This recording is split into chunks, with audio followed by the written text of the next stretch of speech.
Hello mga idol! Sa video ito ay samahan niyo akong muli sa aking panibagong ride sa gabing ito. Sa ride na ito simula sa bahay ng aking amo ay tutungo ako sa Said Iban Hakim kung saan ako bibili ng aming panghapunan ni Mrs. Dahil ngayong gabi ay mas nagustuhan muna namin yung dati naming binibili. Ito yung tinatawag na paruta. Ito yung isang pagkain na nagmula sa bansang India. Nung una ay medyo hindi ko ito nagustuhan dahil sa mga spices nito. Pero kalaunan ay nagustuhan ko na rin dahil masarap din naman. Kapag isa kang OFW gaya ko, ay talagang susubukan mo rin talagang kumain ng mga pagkain tulad nito. Lalo na at nagsawa ka na sa biryani at kapsa. Simula dito sa Said Iban Amir ay mag-scooter ako ng 7 minutes hanggang marating ko ang Abdullah Iban Hakim kung saan naroon ang Indian restaurant na bibilhan ko. Kaya tayo na at sama-sama natin gayuhin ang restaurant na ito. At huwag kayong mag-alala dahil malinis naman ang pagkain nito. Hindi gaya ng iniisip nyo dahil mahigpit ang mga baldeya dito.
So, hello guys. Ako naman ay papunta doon sa Indian restaurant kung saan ako bibili ng pang dinner namin ni Commander. Dahil gusto niya ay light dining lang. Kaya let's go, Indian food. Ito ko dadaan para mas makuha yung libanan dito.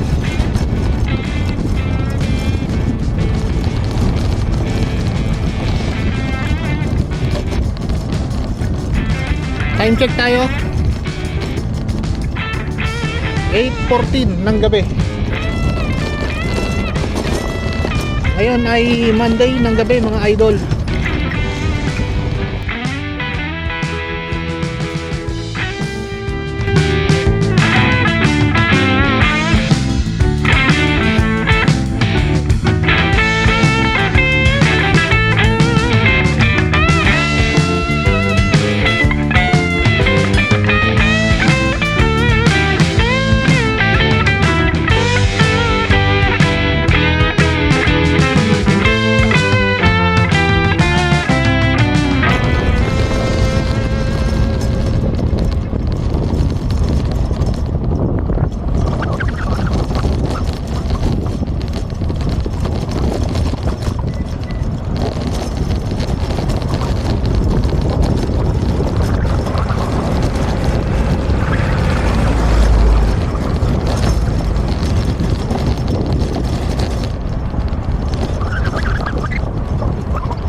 Kung dito kayo sa Jeddah, mas maganda rito sa dinadaanan ko kasi mas safe. Tapos liban tayo dito mga idol.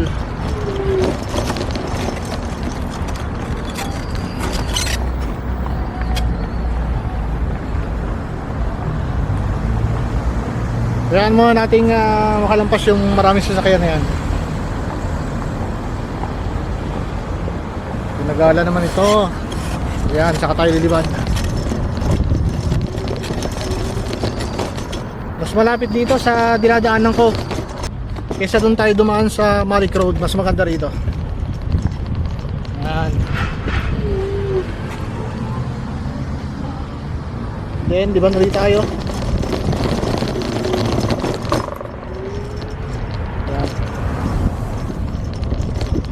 sakit tayo dito sa rampa.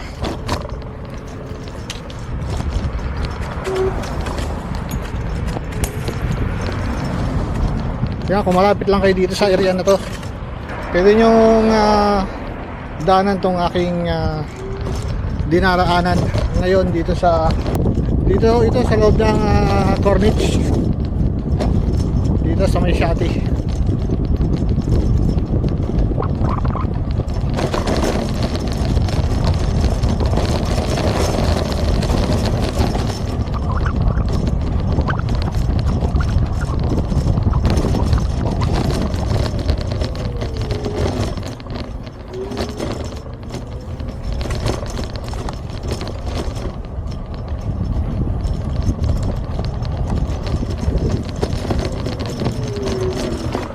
Uy, layo ng U-turn, doon pala.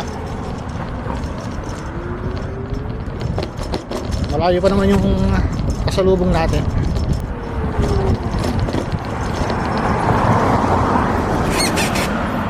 Let's go.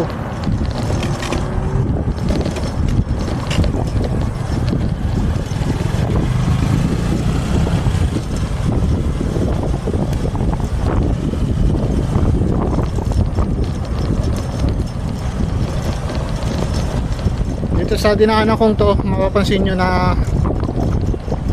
mas malapit kesa doon sa Malik Road. Ito na ba yun? Wala pa.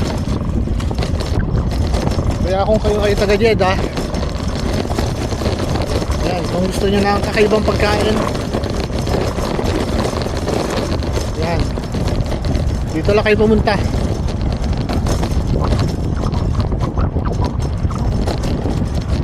Doon pa sa isang kanto.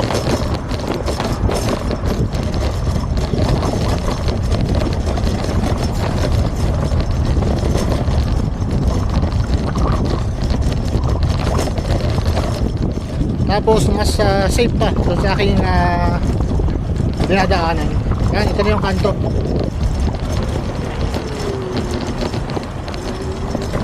Tara.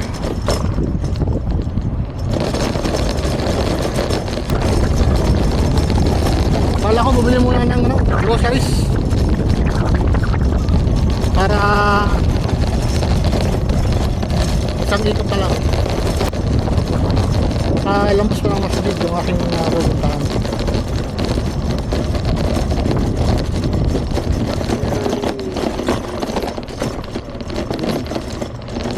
Groceries muna tayo guys. Kunting biskwit.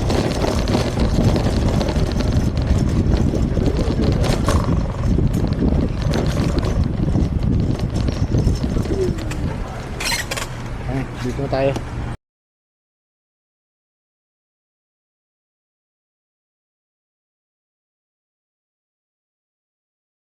So yan guys, nakabili tayo ng konting grocery. At dito na pupunta sa Indian restaurant.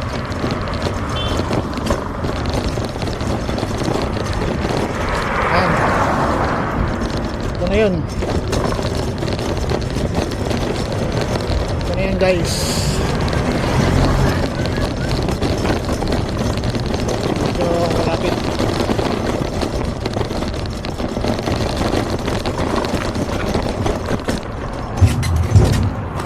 Take out lang muna tayo.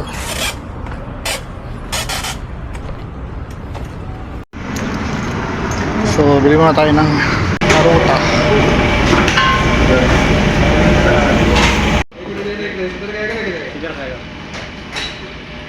So ito na guys yung nabili natin burrata with egg para kay Mrs. at saka beef curry. Ayan, masarap to paminsan-minsan. So ngayon uwi na tayo. Let's go. So yun guys, update tayo. Tayo ay pabalik na ng bahay.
ngayon guys.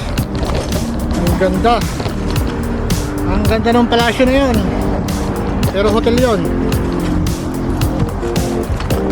Right. So, tignan ulit tayo dito.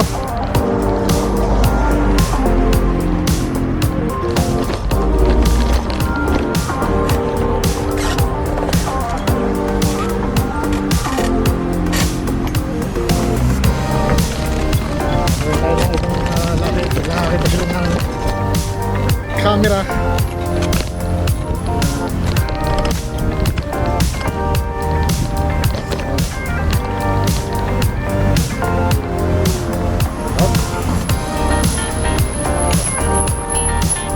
Okay, medyo konti ang sakyan. Tayo.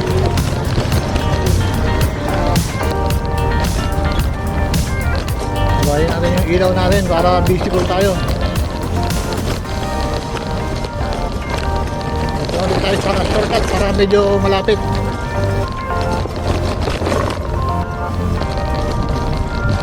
Panali yung masjid na dinaan natin kanina.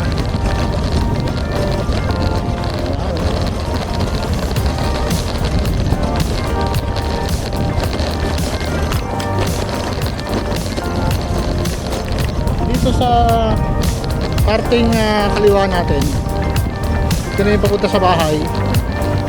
Tapos dito sa kanan, ito na yung seaside na lagi kong pinapasyalan.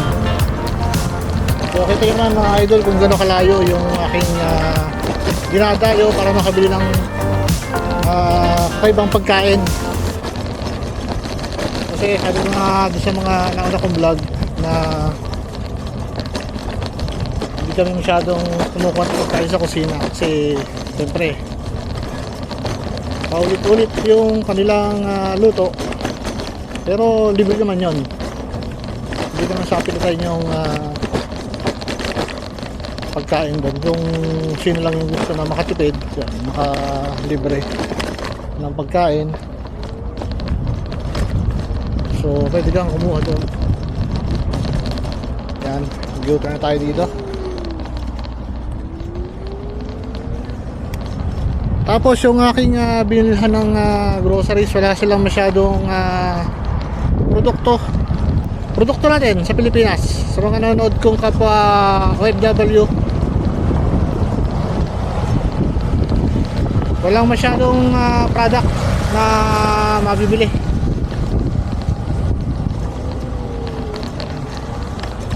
Kaya konti lang yung aking nabili na biskwit para pangtawid gutom sa umaga.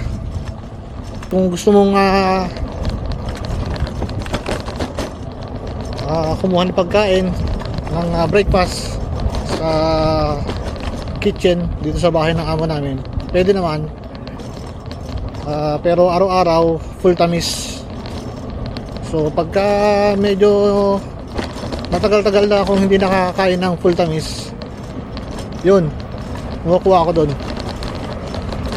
Pero kung nagsasawa ka na, yan, kung may ganito kang scooter or meron kang bike, sadyain mo na lang yung tindahan dito. Kaya lang ako dumayo dun sa may pinuntahan ko dahil dinayo ko tong Purata pa rin tawag doon, hindi patira, Purata. Kay Mrs. ang binili ko ay Purata with egg, at yung sa akin naman yung beef curry with Purata. So nagkakahalaga siya ng 13 reals. Tapos yung Purata with egg ay only 3 reals. Yan, mura lang yung doon, pagkain doon. So kung kaya nyo kung kaya nyo yung pagkain ng Indian o ng India, yan, pwede kayong dumayo doon. malapit sa Hera. Pero ang alam ko, Alshati pa rin yung nakakasakop doon. So ngayon, balik tayo dito sa ating pagbalik sa bahay. So sana na-enjoy nyo yung pagsama sa akin ngayong gabi sa maiksing rides na to. At kung bago ko pa lang napadaan sa aking YouTube channel, this Richard Mix TV, at salamat sa inyong panonood. Kung umabot ka hanggang dulo sa video ito, ayan, maraming salamat sa inyong suporta mga idol. At hanggang sa muli ng pagsama sa akin sa aking trabaho dito sa Jeddah bilang isang OFW, bilang isang maintenance electrician.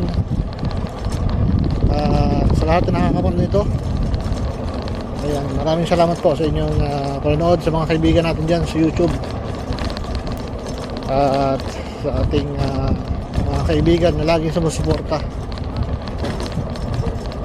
Maraming salamat sa inyong panonood. So yan, hanggang sa muli. This Richard Mix TV. Peace out.